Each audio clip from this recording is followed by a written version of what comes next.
નમસ્કાર વિદ્યાર્થી મિત્રો, આજે આપણે ધોરણ 6 માં ગણિત વિષયમાં પ્રકરણ નંબર 4 ભૂમિતિના પાયાના ખ્યાલો ભાગ 2 વિશે ભણીશું. નવો ટોપિક છે વક્ર અને બહુકોણ.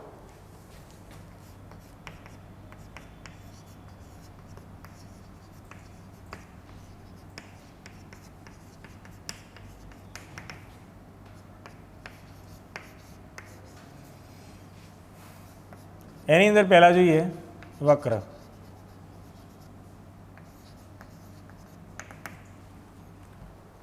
તો વક્રમાં શું કહે છે કે પેન્સિલ ઉપાડ્યા વગર કોઈ ચિત્ર દોરવામાં આવે તો તેને વક્ર કહે છે. એટલે દાખલા તરીકે હું અહીંયા એક આકૃતિ દોરું છું.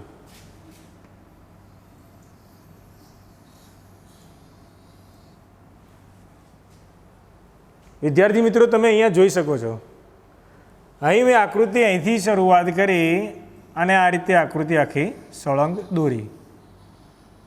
તો પેન્સિલ ઉપાડ્યા વગર મેં આકૃતિ દોરેલ છે. તો આ પ્રકારની આકૃતિ છે જેને વક્ર કહેવામાં આવે છે. બીજી આકૃતિ જોઈએ. આ આકૃતિ મેં દોરી તો એને પણ વક્ર કહેવામાં આવે છે. તો પેન્સિલ ઉપાડ્યા વગર કોઈ ચિત્ર દોરવામાં આવે અને જે તમને ચિત્ર મળે તેને વક્ર કહે છે. બીજી રીતે કહીએ તો જે વક્રો સ્વયં ક્રોસ ન થતા હોય, એકબીજાની અંદર ક્રોસ ન થતા હોય, એટલે કે પરસ્પર ન છેદે, તો તેવા વક્રોને સાદા વક્રો તરીકે ઓળખવામાં આવે છે. એટલે અહીં એમ કહે છે કે વક્રની અંદર પણ સાદા વક્ર અને સાદા વક્રમાં પણ એમ કહે છે કે એના બે પ્રકાર છે, ખુલ્લો વક્ર અને બંધ વક્ર. તો ફરીથી વાત કરીએ કે વક્રમાં સાદું વક્ર એટલે શું? તો કે જે વક્રો સ્વયં ક્રોસ ન થતા હોય, એટલે કે પરસ્પર ન છેદતા હોય, તેવા વક્રોને સાદા વક્રો કહે છે. અહીં હું એક આકૃતિ બતાવું. આ રીતે મેં આકૃતિ દોરી. તો આ આકૃતિની અંદર આ એક રેખાખંડ છે અને બીજો રેખાખંડ છે, તો એ આ રેખાખંડને ક્રોસ થાય છે. તો આ સાદો વક્ર કહેવાય નહીં. એમ કહે છે કે એકબીજાને ક્રોસ ન થતા હોય અથવા પરસ્પર ન છેદતા હોય તો એને સાદો વક્ર કહે છે. આ સાદો વક્ર નથી. જ્યારે આ મેં આકૃતિ દોરી તો આ આકૃતિને સાદા વક્ર તરીકે લઈ શકાય છે અથવા એને સાદો વક્ર કહે છે.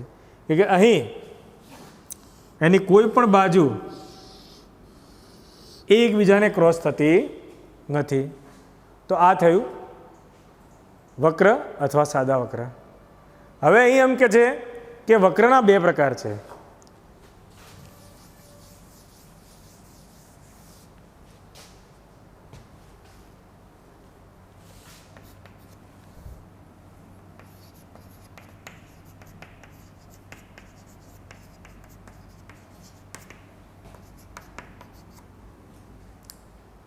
એક વક્રના બે પ્રકાર છે, એક બંધ વક્ર અને બીજો ખુલ્લો વક્ર.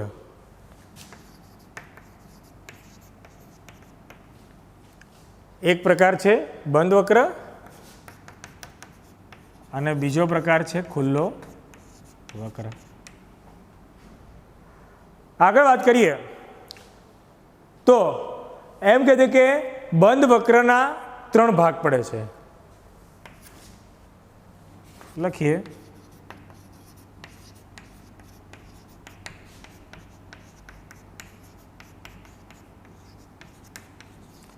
બંધ વક્રના 3 ભાગ પડે છે. એક એમ કહે છે કે અંદરનો ભાગ, એક ભાગ છે વક્રનો અંદરનો ભાગ.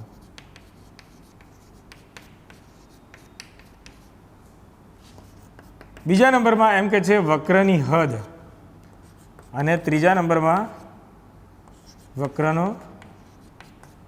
બહારનો ભાગ. સમજી લઈએ કે બંધ વક્રના 3 ભાગની અંદર અંદરનો ભાગ, હદ અને બહારનો ભાગ કઈ રીતે હોય. તો અહીં મેં એક આકૃતિ દર્શાવું છું. ઓકે, હવે તમે અહીંયા જુઓ કે આ છાयांકિત ભાગ છે, આ જે છાयांકિત ભાગ છે તેને વક્રનો અંદરનો ભાગ કહે છે. શું કહે છે? વક્રનો અંદરનો ભાગ. ત્યારબાદ આ જે તમે આ વક્રની જે બોર્ડર લાઈન જુઓ છો, આ મેં પેન્સિલ ઉપાડ્યા વગર અથવા એકબીજાને ક્રોસ ન થતા હોય એવી આકૃતિ દોરી છે, એટલે કે સાદા વક્રની આકૃતિ દોરી છે. તો આ જે ભાગ છે એને વક્રની હદ તરીકે ઓળખવામાં આવે છે. જ્યારે વક્રની હદ, વક્રનો અંદરનો ભાગ. ત્રીજા નંબરમાં વક્રનો બહારનો ભાગ. આ જે દેખાય છે ને બહારનું સમતલ, આ જે હું આ શેડિંગ દ્વારા દર્શાવું છું, આખો ભાગ સમગ્ર ટોટલી એને વક્રનો બહારનો ભાગ, વક્રનો બહારનો ભાગ કહે છે. તો આ રીતે એમ કહે છે કે બંધ વક્રના 3 ભાગ પડે છે: વક્રનો અંદરનો ભાગ, એની હદ અને વક્રનો બહારનો ભાગ. તો આ સમજૂતી થઈ વક્રની. હવે આપણે આગળ વાત કરીએ બહુકોણ.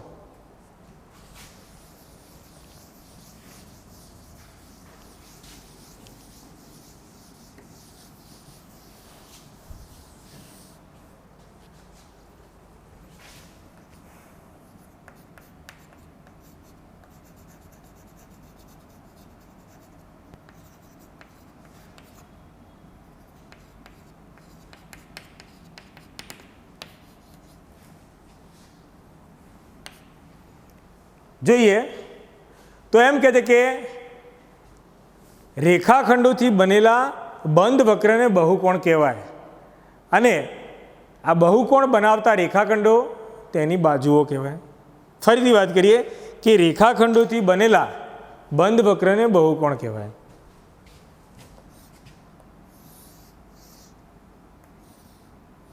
અહીં મેં એક આકૃતિ દોરી છે. તો અહીં 4 રેખાખંડો દર્શાવેલ છે. મિત્રો, તમે ધોરણ 4 અને 5માં ભણી ગયા છો. આ આકૃતિને લંબચોરસ તરીકે ઓળખવામાં આવે છે, પણ એ લંબચોરસને બહુકોણ તરીકે પણ આપણે ઓળખીએ છીએ, અથવા એને બહુકોણ તરીકે અહીં પ્રકરણમાં ભણવાનું છે. તો અહીંયા 1, 2, 3 અને 4 લંબાઈ અને પહોળાઈ. અહીંયા 4 રેખાખંડો છે. કેટલા છે? 4 રેખાખંડો. તો આપણે બહુકોણની શું વાત કરી કે રેખાખંડોથી બનેલા બંધ વક્રને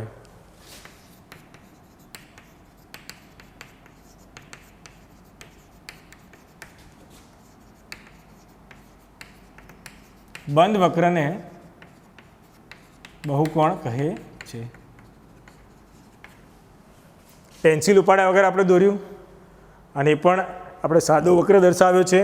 સાદા વક્રમાં પણ આ એમ કહે છે કે બંધ છે, એટલે એને બંધ વક્ર તરીકે ઓળખવામાં આવે છે. તો રેખાખંડોથી બનેલા બંધ વક્રને બહુકોણ કહે છે. અને આ જે બહુકોણની બનાવતા રેખાખંડ છે, આ છે, આ છે, આ અને આ 4 રેખાખંડ છે. તો બંધ વક્ર બનાવતા જે રેખાખંડ છે એને બહુકોણની બાજુઓ કહે છે. આને શું કહેવાય? બહુકોણની બાજુ. તો આ વાત થઈ બહુકોણની. હવે વાત કરીએ કે 3 બાજુ, શું 3 બાજુ ધરાવતા બહુકોણને ત્રિકોણ કહે છે.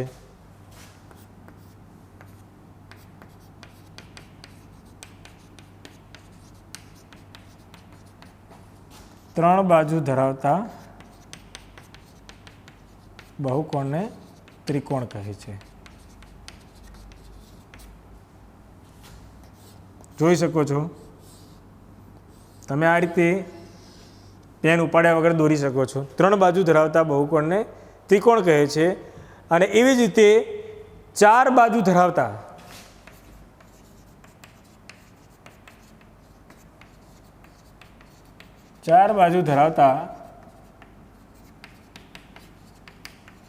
બહુકોણને ચતુષ્કોણ કહે છે। અહીં આકૃતિ જોઈએ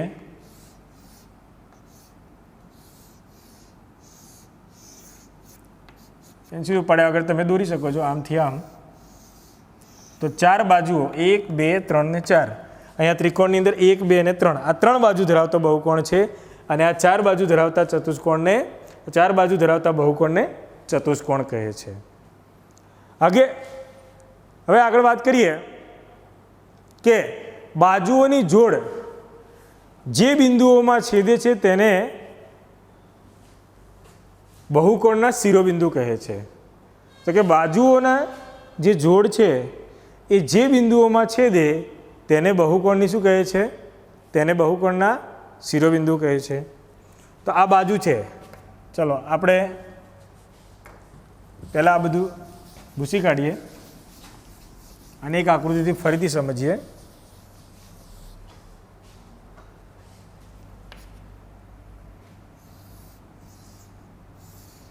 આ એક મેં બહુકોણ દોરેલ છે, બહુકોણ PQRS। હવે અહીંયા ચાર બાજુઓ છે, એક બાજુ આ, બીજી બાજુ SR PS એક બાજુ, રેખાખંડ SR બીજી બાજુ, રેખાખંડ QR ત્રીજી બાજુ, આ રેખાખંડ PQ ચોથી બાજુ। તો આ જે બાજુઓ છે એમ કહે છે કે બાજુઓ જે બિંદુઓમાં છેદે છે, તો અહીંયા આ બાજુ છે એ P અને Q બિંદુમાં છેદે છે, એટલે પહેલી બાજુ છે P અને Q બિંદુમાં છેદે છે, બીજી બાજુ છે S અને R બિંદુમાં છેદે છે, ત્રીજી બાજુ છે એ Q અને R બિંદુમાં છેદે છે, અને ચોથી બાજુ છે એ P અને Q બિંદુમાં છેદે છે। એટલે એમ કહે છે કે બાજુઓ જે બિંદુઓમાં છેદે છે તેને બહુકોણના શિરોબિંદુ કહે છે। તો અહીં આ છે શિરોબિંદુ, P પણ શિરોબિંદુ કહેવાય, S પણ શિરોબિંદુ કહેવાય, R પણ શિરોબિંદુ કહેવાય અને Q પણ શિરોબિંદુ કહેવાય। હવે આગળ વાત કરીએ કે ત્રિકોણ સિવાયના બહુકોણમાં સામસામેના શિરોબિંદુઓને જોડતો રેખાખંડ એ બહુકોણનો વિકર્ણ કહેવાય। ફરીથી વાત કરીએ કે ત્રિકોણ સિવાયના બહુકોણોમાં સામસામેના શિરોબિંદુ એટલે આ Q અને S, આ P અને R, તો સામસામેના શિરોબિંદુઓને જોડતો જે રેખાખંડ છે એને વિકર્ણ કહેવાય। તો અહીં આ જ આકૃતિમાં આપણે સમજી લઈએ કે અહીં ચોરસ આપેલો છે, ચોરસ PQRS છે, એની અંદર સામસામેના શિરોબિંદુઓને જોડતો રેખાખંડ એટલે P અને R, તો આ રેખાખંડ PR છે એ પણ વિકર્ણ કહેવાય, અને Q અને S, તો Q અને S એ પણ વિકર્ણ કહેવાય। તો અહીં એમ કહે છે કે સામસામેના બિંદુઓને બહુકોણમાં સામસામેના બિંદુઓને જોડતા રેખાખંડને શું કહે છે? વિકર્ણ। તો આ PQ આ PR છે એ પણ વિકર્ણ છે, અને આ QR છે એ પણ વિકર્ણ છે। તો વિદ્યાર્થી મિત્રો, અહીંયા પ્રકરણ 4 ભૂમિતિની અંદર આપણે વક્ર અને બહુકોણ વિશે જે ભણ્યા એના પરથી હવે આપણે સ્વાધ્યાય 4.2 જોઈએ। તો સ્વાધ્યાય 4.2 ની અંદર પહેલો દાખલો છે, એક્ઝામ્પલ 1, નીચેના વક્રનું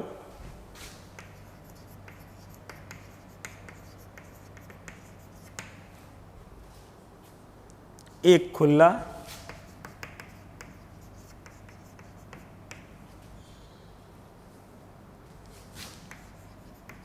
અને બે બંધ વક્રમાં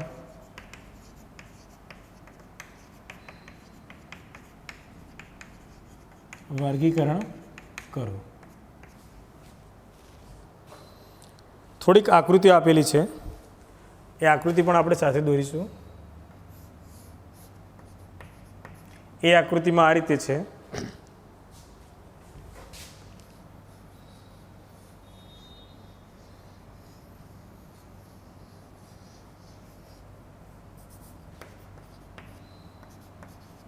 બી આકૃતિમાં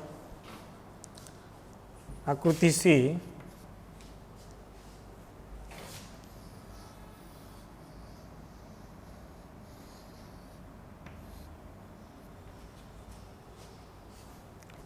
પછી આકૃતિ ડી,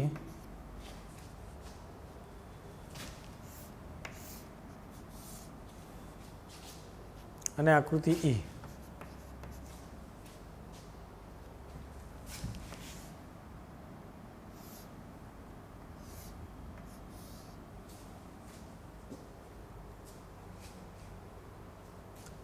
આ રીતે આકૃતિ આપેલી છે.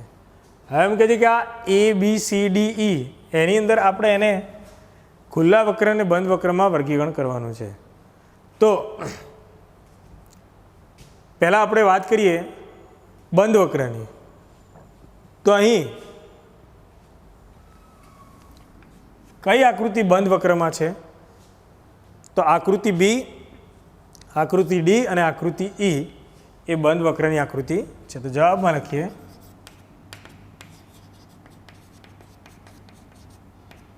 આકૃતિ બી.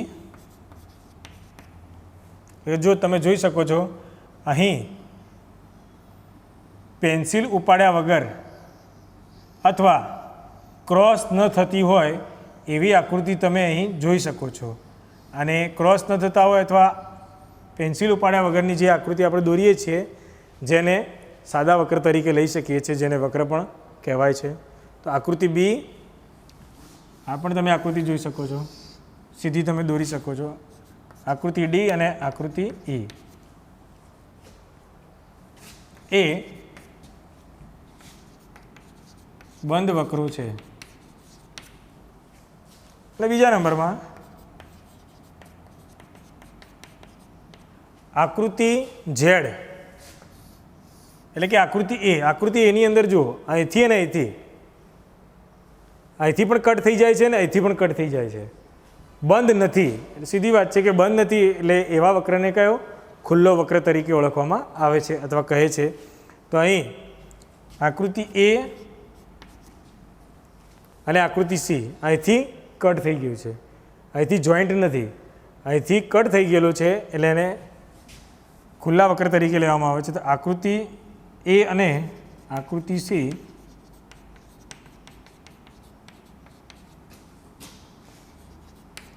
એ ખુલ્લા વક્રો છે. તો આ એક્ઝામ્પલ 1 થયો. હવે એક્ઝામ્પલ 2 ની વાત કરીએ.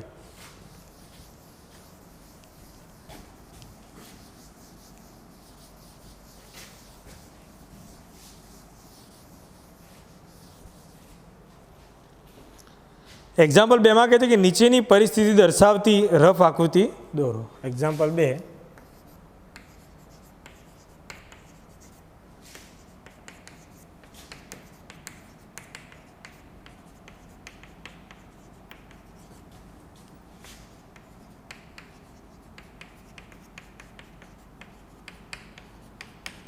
નીચેની પરિસ્થિતિ દર્શાવતી રફ આકૃતિ દોરો. એમાં એ છે ખુલ્લો વક્ર.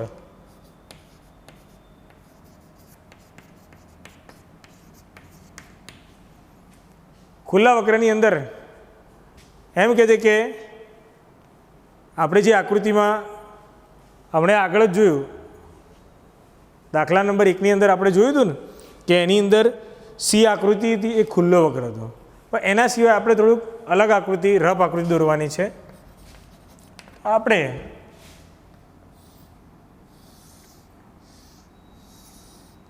આ આકૃતિ બતાવી દીધી, ઉપરથી ખુલ્લો છે, એટલે આ ખુલ્લો વક્રની આકૃતિ છે. એક્ઝામ્પલ બી, બંધ વક્ર.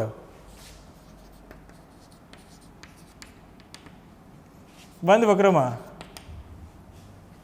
આ રીતે ખુલ્લો ન હોવો જોઈએ, આજુબાજુમાંથી કોઈ જ ભાગ ખુલ્લો હોવો ન જોઈએ એવી આકૃતિમાં આપણે જોઈએ તો આ પેન ઉપાડ્યા વગર, પેન્સિલ ઉપાડ્યા વગર આપણે આકૃતિ દોરીએ છીએ. આ પ્રકારનો જે વક્ર છે એ બંધ વક્ર છે. તો આ એક્ઝામ્પલ 2 થયો. એના અંદર ખુલ્લો વક્ર આ રીતે આકૃતિ આવશે અને બંધ વક્રની આ રીતે લંબચોરસ પેન્સિલ ઉપાડ્યા વગરની આકૃતિ છે એ બંધ વક્રની આકૃતિ છે.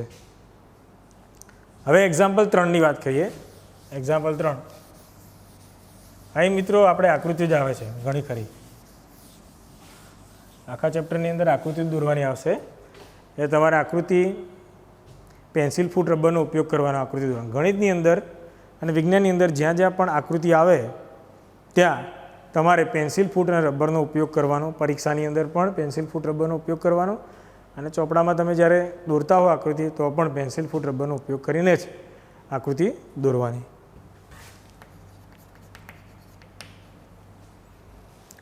એક્ઝામ્પલ 3ની વાત કરીએ. કોઈ પણ બહુકોણ દોરી તેનો અંદરનો ભાગ છાંયાંકિત કરો. એક્ઝામ્પલ 3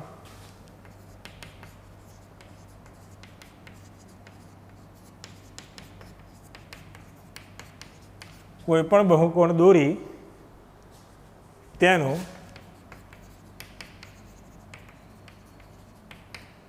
અંદરનો ભાગ છાંયાંકિત કરો. અહીં આપણે બહુકોણની અંદર આપણે શું વાત કરી હતી કે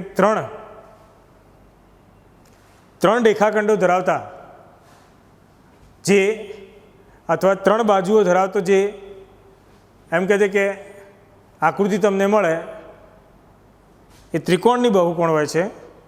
અને એમ કહે છે કે ચાર રેખાખંડો ધરાવતા જે તમને આકૃતિ મળે એ ચતુષ્કોણ હોય છે. અને ચતુષ્કોણને પણ બહુકોણ તરીકે લેવામાં આવે છે.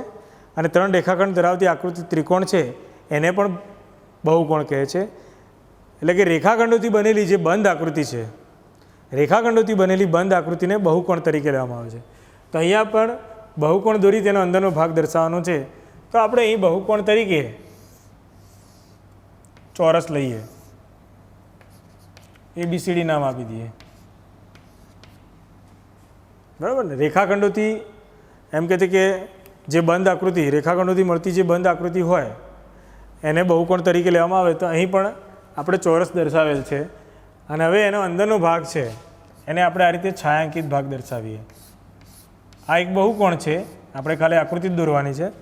તો એક બહુકોણ છે અને એનો અંદરનો ભાગ આપણે શું કર્યો, એને છાંયાંકિત દર્શાવી દીધો. તો એક્ઝામ્પલ 3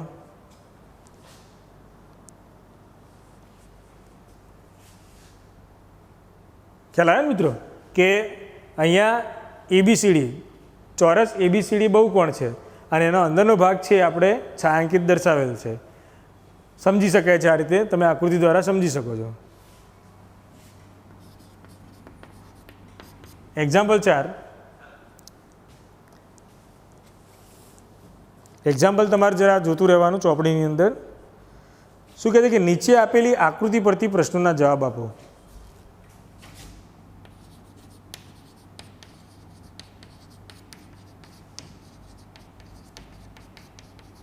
નીચે આપેલી આકૃતિ પરથી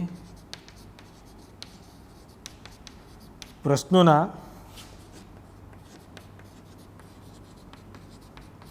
જવાબ આપો.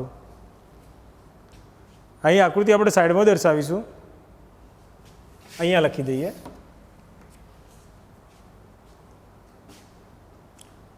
પ્રશ્ન અહીંયા પહેલાં લખી દઈએ. એ છે એ એમ કહે છે કે શું તે વક્ર છે?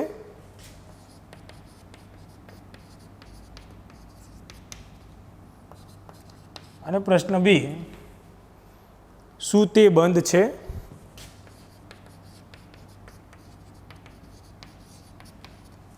આકૃતિ અહીંયા દર્શાવીએ.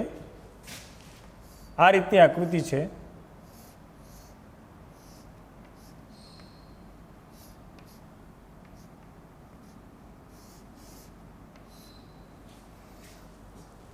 એમ કહે છે કે શું તે વક્ર છે? તો હા, આ આકૃતિ આપણે દોરીએ તો વક્રની વ્યાખ્યા શરૂઆતમાં આપણે શું સમજ્યા કે પેન્સિલ ઉપાડ્યા વગર અથવા એકબીજાને ક્રોસ ન થતું હોય અને એવી તમને જે આકૃતિ મળે છે જેને વક્ર તરીકે ઓળખવામાં આવે છે, તો અહીં આકૃતિમાં તમે દોરો તો અહીં તમે ઉપાડ્યા વગર, પેન્સિલ ઉપાડ્યા વગર તમે આકૃતિ દોરી શકશો આ રીતે. તો એની અંદર જવાબ આવે છે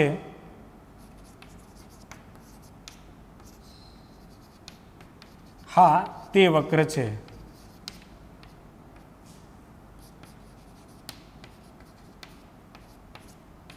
બીનો જવાબ લખીએ. આન્સર લખેલું છે, આન્સર બી. શું તે બંધ છે? જોઈ શકો છો બધી જગ્યાએથી આ બંધ છે, કોઈ જગ્યાએ ખુલ્લો નથી. તો હા તે બંધ છે. વક્ર પણ છે, પેન્સિલ ઉપાડ્યા વગર તમે દોરી શકો છો અને એ બધી જગ્યાએથી ચારે બાજુથી બંધ છે એટલે તે બંધ પણ છે. તો એ અને બી, એક્ઝામ્પલ 4નો એ અને બી આ રીતે એનો જવાબ આવે. હવે એક્ઝામ્પલ 5ની વાત કરીએ.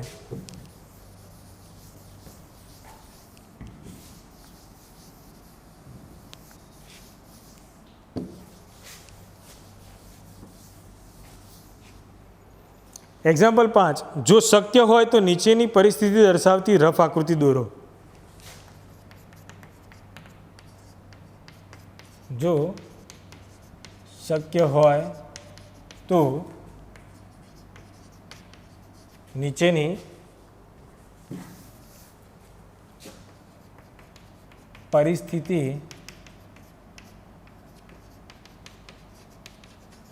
દર્શાવતી રફ આકૃતિ દોરો.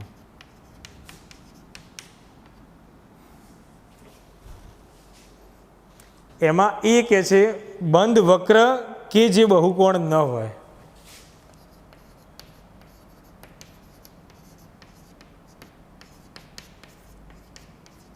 બંધ વક્ર કે જે બહુકોણ ન હોય. તો બંધ વક્ર કે જે બહુકોણ ના હોય એની અંદર તમે આકૃતિમાં રફ આકૃતિ દોરવાની છે. તો આકૃતિ આપણે આ રીતે લઈએ.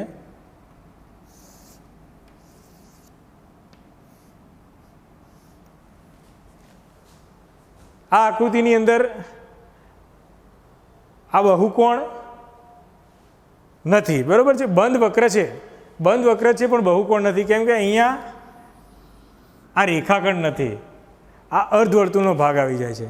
અને બહુકોણની અંદર શું કહે છે કે રેખાખંડોથી બનતી બંધ આકૃતિને બહુકોણ કહે છે. વક્ર તો છે, કેમ કે આપણે જો પેન્સિલ ઉપાડ્યા વગર એને દોરી શકો છો, સીધું તમે દોરી શકો છો, એટલે વક્ર તો કહેવાય. વક્ર એટલે કે સાદો વક્ર તો કહેવાય, પણ બહુકોણ નથી. કેમ કે અહીં આ જે છે એ અર્ધવર્તુળનો ભાગ આવી જાય છે. એટલે કે આ રેખાખંડ નથી અને જે રેખાખંડોથી બનતી બંધ આકૃતિ હોય એને જ આપણે બહુકોણ તરીકે લઈએ, એટલે આ બહુકોણ નથી. એક્ઝામ્પલ બી, ખુલ્લો વક્ર કે જે સંપૂર્ણપણે રેખાખંડનો બનેલો હોય.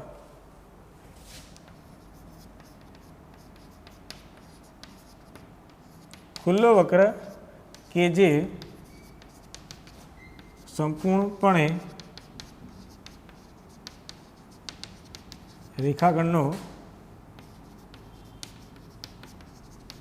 બનેલો હોય. તો એની અંદર ખુલ્લો વક્ર અને જે સંપૂર્ણપણે રેખાખંડનો બનેલો હોય એની અંદર આપણે વિચારી શકીએ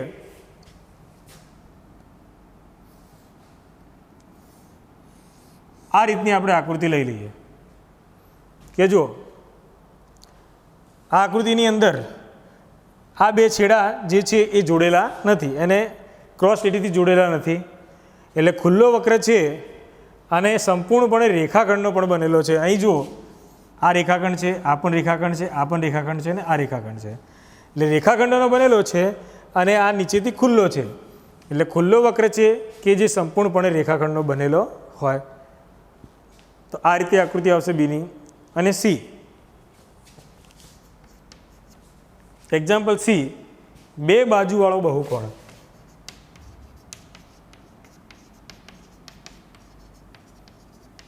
તો બે બાજુવાળો બહુકોણ બે બાજુઓવાળો બહુકોણ શક્ય નથી. બહુકોણની આકૃતિ શક્ય નથી. તો આ રીતે એટલે કે દોરી ન શકાય. તો આ રીતે સ્વાધ્યાય 4.2 ની અંદર એક્ઝામ્પલ 5 જે તમારો છેલ્લો એક્ઝામ્પલ હતો અહીંયા સ્વાધ્યાય 4.2 પૂરું થાય છે. ચલો વિદ્યાર્થી મિત્રો, આપણે વક્ર અને બહુકોણ પછી હવે આપણે નવા ટૉપિકની વાત કરીએ, ખૂણો. ઘણી વખતે તમે તમારા ઘરની અંદર ખૂણા પડતા હોય છે. ખૂણાની અંદર તમે કોઈક ફ્લાવર પોટ મૂક્યો હોય, અથવા ખૂણાની અંદર કોઈક મસ્ત એમ કહે છે કે શોકેસ મૂકેલો હોય, અથવા ખૂણાની અંદર તમે એમ કહે છે કે ચોપડીઓ મૂકવા માટેનો કોર્નર બનાવ્યો ને, કોર્નર એ ખૂણા જ છે. તો હવે ભૂમિતિની અંદર પણ એમ કહે છે કે ખૂણો એ ટૉપિક આવે છે. એમ કહે છે કે ખૂણો એટલે એમ કહે છે કે સામાન્ય ઉદ્ભવ બિંદુમાંથી નીકળતા બે કિરણો ખૂણો રચે છે. શું કહે છે? સામાન્ય બિંદુમાંથી ઉદ્ભવતા બે કિરણો ખૂણો રચે છે. અહીં દાખલા તરીકે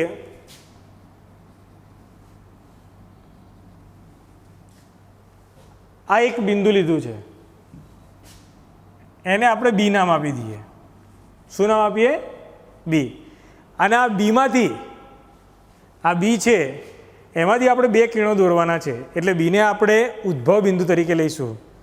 આગળ આપણે કિરણમાં ભણ્યા હતા ને, કિરણની અંદર શું કહે છે કે કિરણ એબીની અંદર બિંદુ એ ઉદ્ભવ બિંદુ કહેવાય, એવું આપણે કિરણમાં સમજ્યા હતા આકૃતિ દ્વારા.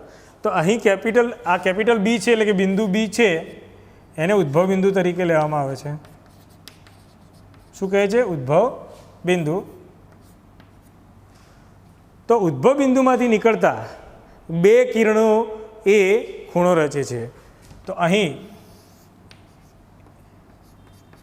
એક કિરણનું નામ આપી દઈએ કિરણ બી એ, અને બીજું કિરણ છે કિરણ બીસી. અને એમ કહે છે કે ઉદ્ભવ બિંદુમાંથી નીકળતા બે કિરણો છે એ કિરણો દ્વારા શું રચાયો છે? ખૂણો. તો આનું નામ શું આવે? ખૂણો એબીસી. તો આને વંચાય ખૂણો, એને વંચાય ખૂણો એબીસી. જ્યારે એને સંકેતમાં દર્શાવાય, ખૂણાનો સંકેત આ રીતે છે. આ પડે છે ને, આ જેવી રીતે આકૃતિની અંદર ખૂણો પડે એ રીતે આપણે ખૂણો દર્શાવવો પડે. સીધો નહીં દર્શાવવાનો, થોડોક આમ ક્રોસ દર્શાવવાનો. આ જેવી રીતે આકૃતિ છે ને એ સંકેતમાં દર્શાવાય ખૂણો એબીસી અથવા ખૂણો બી. જ્યાં ખૂણો પડે છે આ ભાગે, કયા બિંદુ આગળ ખૂણો પડે છે? બી બિંદુ આગળ. એટલે જે બિંદુ આગળ ખૂણો પડે છે એને આપણે દર્શાવવું પડે, ખૂણાનો સંકેત કરીને એ બિંદુ દર્શાવવું પડે. એટલે ખૂણો એબીસી, અથવા એને બીજી રીતે ખૂણા એબીસીને બીજી રીતે લખાય ખૂણો બી. એમ કહે છે કે ખૂણો રચતા બે કિરણો એ ખૂણાના ભુજ અથવા બાજુઓ કહેવાય. શું કહે છે? ખૂણો રચતા અથવા ખૂણો રચતા બે બાજુઓ છે. તો અહીં ખૂણા રચતા બે બાજુઓ કઈ? એક બાજુ એબી અને બીજી બાજુ બીસી. તો આ બંનેને ખૂણાના બાજુઓ અથવા શું કહે છે? ભુજ કહે છે. ખૂણો રચતા જે બે કિરણો છે એ બે કિરણોને ખૂણાના ભુજ કહેવાય. એક કિરણ કયું હતું? કિરણ બી એ અને કિરણ બીસી. તો અહીં કિરણ બી એ અને કિરણ બીસી એ ખૂણાની બાજુઓ અથવા એના ભુજ છે. કિરણ બી એ અને કિરણ બીસી એના બાજુઓ અથવા શું કહેવાય? એને ભુજ, બાજુ. આકૃતિમાં જ આપણે દર્શાવ્યું છે. હવે એમ કહે છે કે ખૂણો એબીસી, આપણા જોડે અહીંયા ખૂણો કયો છે? ખૂણો એબીસી. તો ખૂણા એબીસીના બિંદુઓ એ, બી અને સી એ ખૂણા ઉપરના બિંદુઓ કહેવાય. આકૃતિની અંદર એબીસી છે એમાં બિંદુઓ એ બી અને સી એ ખૂણા પરના બિંદુઓ છે. ખૂણા ઉપરના કે ખૂણા પરના બિંદુઓ છે. અને હમણાં વાત કરીએ એ પ્રમાણે ખૂણા એબીસીને આ રીતે સંકેતમાં ખૂણો એબીસી અથવા ખૂણો બી દ્વારા દર્શાવાય છે. હવે આ ખૂણાના ટોપિક પરથી આપણે આગળ સ્વાધ્યાય જોઈએ.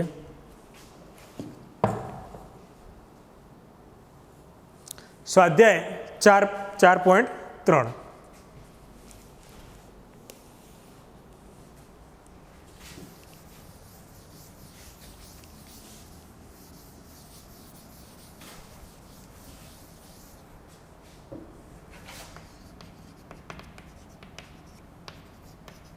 સ્વાધ્યાય 4.3 પહેલો દાખલો છે. બાજુમાં આપેલ આકૃતિ પરથી ખૂણા લખો. એક્ઝામ્પલ 1, બાજુમાં આપેલ આકૃતિ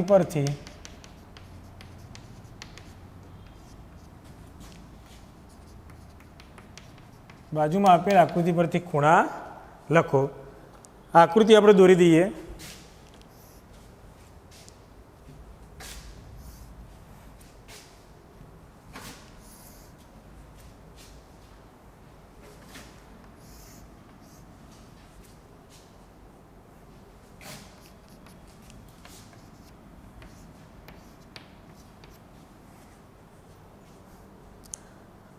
તો અહીં આપણે આપેલ આકૃતિ, અહીંયા આ એક પ્રકારનો બહુકોણ જ છે.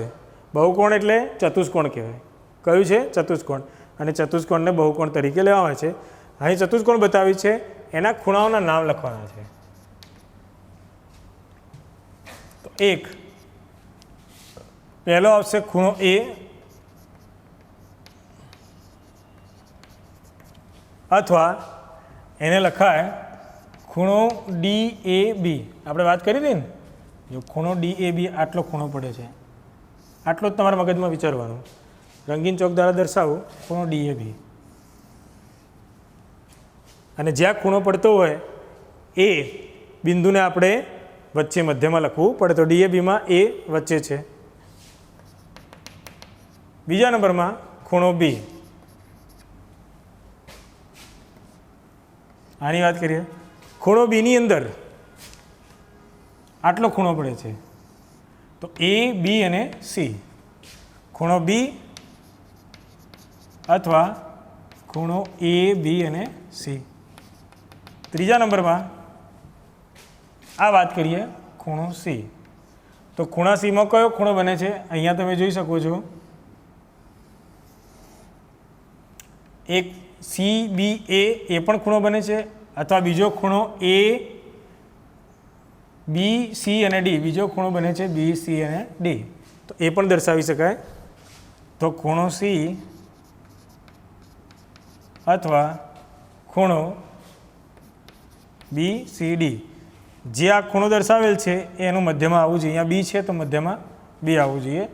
કે અહીંયા ખૂણો પડે છે ને, આ આકૃતિ તમે જોઈ, નવા ચોકથી બતાવીએ. આ આકૃતિ તમે જોઈ આમથી આમ, તો એની અંદર આ સી ભાગ ઉપર ખૂણો પડે છે, એટલે એ મધ્યમાં આવે, વચ્ચોવચ્ચ આવે. ત્રણ બિંદુમાંથી વચ્ચે જે ખૂણો પડતો હોય એ બિંદુ લખવું પડે. આગળ છે ખૂણો ડી અથવા ખૂણો ડી એટલે સી ડી એ. ખૂણો ડી અથવા ખૂણો સી ડી એ. તો આપેલ આકૃતિ પરથી આપણે આ ખૂણાના નામ લખ્યા. બીજો દાખલો,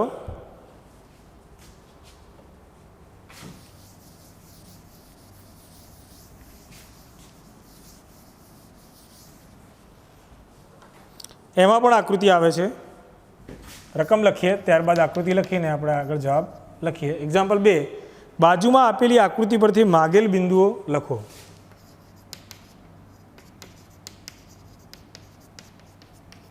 બાજુમાં આપેલ આકૃતિ પરથી માગેલ બિંદુઓ લખો. આકૃતિ થોડીક ઝડપથી દોરી દઈએ, ટાઈમ બગડે નહીં એ રીતે.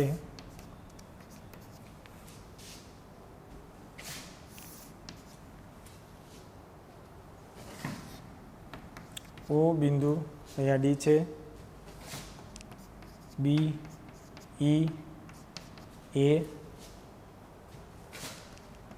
એફ અને સી. આકૃતિ થોડીક ધ્યાનથી 2 વખત જોઈ લેવાની અને જોઈને વ્યવસ્થિત દોરવાની. પહેલા પ્રશ્નનો જવાબ, ખૂણા DOE નું અંદરનું બિંદુ. ખૂણા DOE નું અંદરનું બિંદુ. અહીંયા જો 2 ખૂણા પડે છે, એક ખૂણો FOE અને બીજો ખૂણો EO અને D. એ બંને ખૂણા પડે છે. અહીંયા આકૃતિની અંદર 2 ખૂણા જોવા મળે છે. તો એની અંદરથી આપણા જોડે કયો ખૂણો માગેલ છે? DOE. આ અલગ ચોક દ્વારા દર્શાવું, આટલો ખૂણો, ખૂણો DOE. તો ખૂણા DOE નું અંદરનું બિંદુ કયું છે? તો અંદર આ ખૂણાની અંદર આ જે DOE એની અંદર કયું બિંદુ આવે છે? એ. કયું આવે છે? તો જવાબમાં આવશે બિંદુ કેપિટલ A. એ અંદર બિંદુ આવે છે. આ બી આપેલું છે એ અંદર નથી, એ ઉપર દર્શાવેલ છે. આ કિરણ OE ના ઉપર દર્શાવેલ છે, અંદર તો એક જ બિંદુ છે એ. એક્ઝામ્પલ બી, ખૂણો EOF ના બહારના બિંદુઓ. ખૂણો EOF ના બહારના બિંદુઓ. તો અહીં ખૂણો EOF ના બહારના બિંદુ ક્યાં છે? ખૂણો જોઈએ, ખૂણો EO અને F. ખૂણો EOF એમાં બહારનું બિંદુ કયું છે? C. કયું છે બહારનું બિંદુ? C. તો ખૂણો EOF આપણે આટલો જ ખૂણો જોવાનો છે. ખૂણો EOF એનું બહારનું બિંદુ C છે. ત્યારબાદ એક્ઝામ્પલ C ની વાત કરીએ.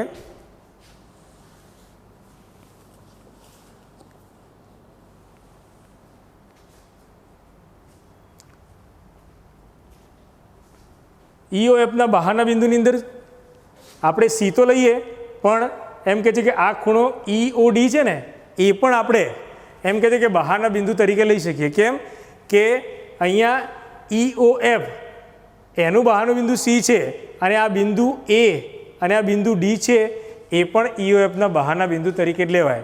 કેમ કે આ તો EOD એના અંદરનો બિંદુ છે, એટલે આપણે બિંદુ A અને D પણ બહારના બિંદુ તરીકે લઈશું. તો ખૂણો EOFના બહારના બિંદુમાં ખૂણો બિંદુ C, બિંદુ A અને બિંદુ D.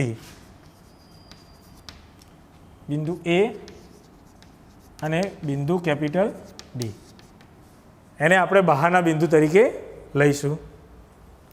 EOF એમાં C, A અને D, કે આ EOFના બહારના બિંદુમાં જ છે ને, ખૂણો આટલો જ છે EOF, તો A અને D પણ એનું બહારનું બિંદુ આવશે. એક્ઝામ્પલ C, ખૂણો EOF પરના બિંદુઓ. રકમ જોઈ લેવાની એક વખત ફરીથી. ખૂણો EOF પરના બિંદુઓ.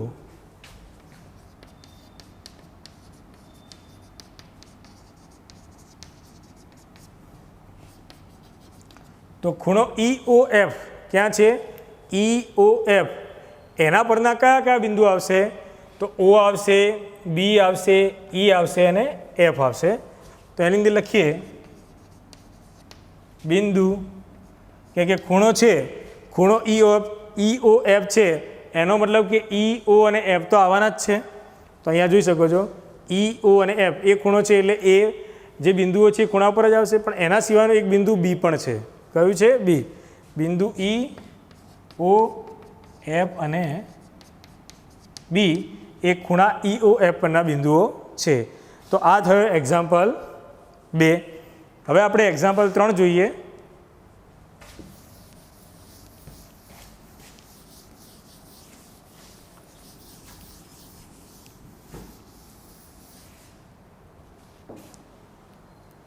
એક્ઝામ્પલ 3,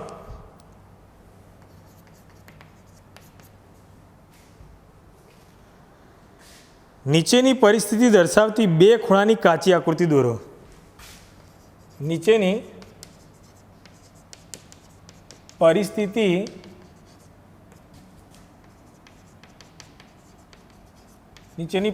દર્શાવતી બે ખૂણાની કાચી આકૃતિ દોરો.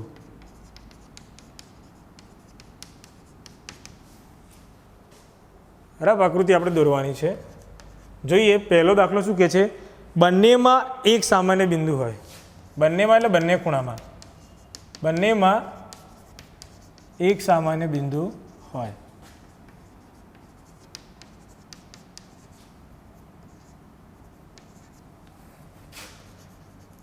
એની આકૃતિની અંદર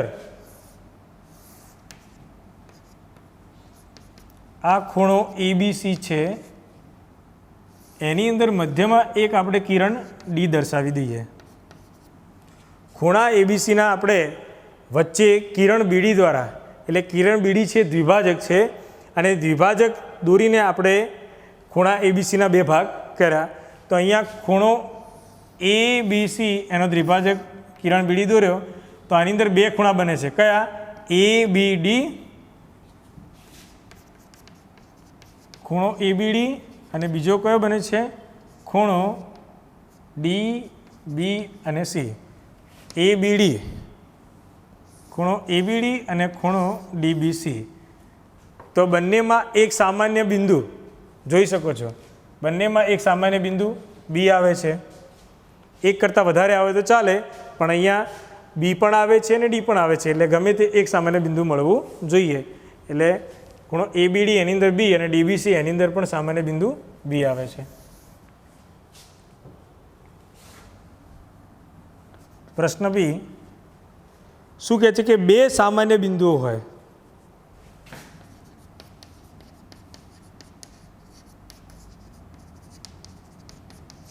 બે સામાન્ય બિંદુ હોય એની આકૃતિ આપણે અહીંયા સાઈડમાં દર્શાવીએ.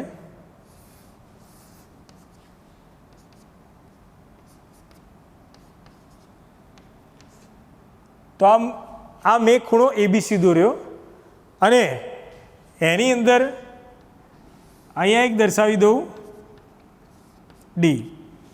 તો આ આકૃતિમાં તમે જોઈ શકો કે એક ખૂણો બને છે DAB, આ ખૂણો બને છે DAB અને બીજો બને છે ABC. તો DAB અને ABCની અંદર બે સામાન્ય બિંદુ તમને મળી જશે. ખૂણો DAB અને ખૂણો ABC. તો બે સામાન્ય બિંદુની અંદર જુઓ, DABની અંદર બંનેમાં A મળે છે, અને ખૂણો DAB અને ખૂણો ABCની અંદર A પણ એક બિંદુ મળે છે, એક સામાન્ય બિંદુ મળે છે, અને બંનેમાં B સામાન્ય બિંદુ પણ બંનેમાં મળે છે. એટલે બીજા નંબરની આકૃતિ આ રીતે આવશે. C, ત્રણ સામાન્ય બિંદુ હોય.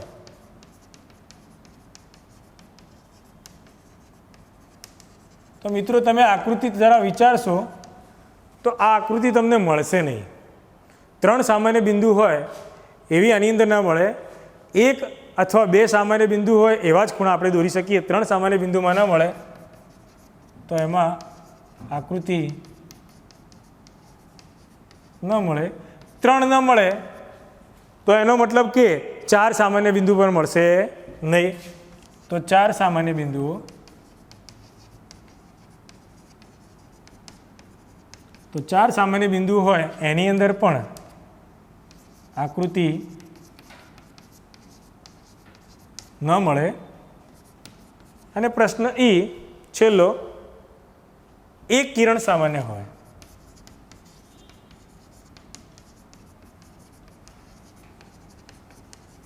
એક કિરણ સામાન્ય હોય એવી આકૃતિ અહીંયા આપણે વિચારીએ.